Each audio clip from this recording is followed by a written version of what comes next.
Assalamualaikum warahmatullahi wabarakatuh. Bagaimana kabarnya anak-anakku sekalian? Semoga kalian dalam keadaan sehat walafiat. Pada kesempatan hari ini, kita akan belajar mengenai dakwah Rasulullah pada periode Mekah. Nah, jadi Rasulullah itu dilahirkan dari keluarga terhormat, yaitu dari Bani Hashim. Beliau lahir pada hari Senin 12 Rabiul Awal tahun Gajah. Ayahnya yang bernama Abdullah dan ibunya yang bernama Aminah. Beliau adalah Rasul terakhir. Waktu kecil, beliau diasuh oleh pamannya yang bernama Abu Thalib. Abu Thalib adalah seorang pedagang. Kemudian ketika Muhammad berumur 25 tahun, Khadijah menyukai Muhammad. Kemudian mereka pun menikah. Pada usia 35 tahun, terjadilah peristiwa penting yang melibatkan kebijakannya, yaitu pada saat Ka'bah rusak berat. Kemudian orang-orang Makkah itu gotong royong untuk memperbaikinya. Pada saat meletakkan Hajar Aswad, mereka itu bertengkar. Siapa yang berhak untuk memindahkan Hajar Aswad tersebut? Dan pada akhirnya dengan kebijakan Nabi, akhirnya Hajar Aswad tersebut itu diletakkan bersama-sama. Kemudian pada tanggal 17 Ramadan, Nabi menerima wahyu yang pertama, yaitu Quran Surat Al-A'la ayat 1-5. Pada saat itu juga Nabi diangkat menjadi Rasul.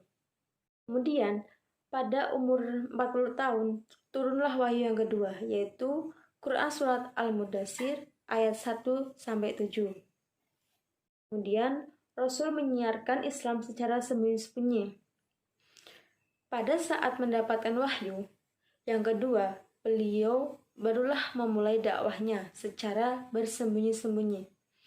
Yang pertama kalinya adalah kepada keluarganya dan sahabat-sahabatnya. Kemudian Rasulullah melanjutkan menyiarkan Islam secara terang-terangan. 3 tahun lamanya Rasulullah menyiarkan dakwah secara sembunyi-sembunyi.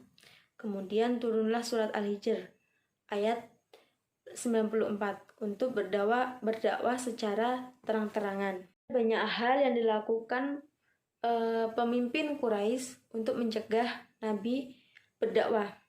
Kemudian mereka itu mengancam dan menyuruh Abu Thalib untuk menghentikan dakwah Nabi Muhammad tersebut. Kemudian pada tahun ke-10 kenabian, Allah memerintahkan Nabi untuk Isra Mi'raj. Berita ini sangat mengembarkan masyarakat Makkah.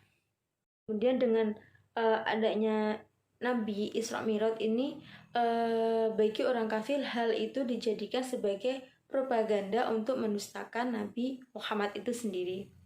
Kemudian tahap-tahap dakwah Rasulullah SAW secara terang-terangan. Yang pertama itu mengundang kerabat keturunan dari Bani Hashim untuk menghadiri jamuan dan mengajak untuk masuk Islam. Kemudian Rasulullah mengumpulkan para penduduk kota Mekah untuk berkumpul di Bukit Syafa. Kemudian cara para kaum Quraisy dalam melancarkan permusuhan terhadap Rasulullah. Yang pertama itu mengejek, menghina, dan menertawakan kaum muslimin. Kemudian yang kedua mengejek ajaran Nabi. Kemudian yang ketiga adalah melawan Al-Quran dengan dongeng-dongeng orang terdahulu. Kemudian ibrah dakwah periode Mekah Nabi. Nah, jadi menyadari bahwa melalui kesabaran dan keuletan dalam berjuang menegakkan agama Allah, itu pasti ada pertolongan Allah SWT. Mungkin cukup sekian yang Ibu sampaikan. Semoga bermanfaat. Syukron ala itimamiku. Wassalamualaikum.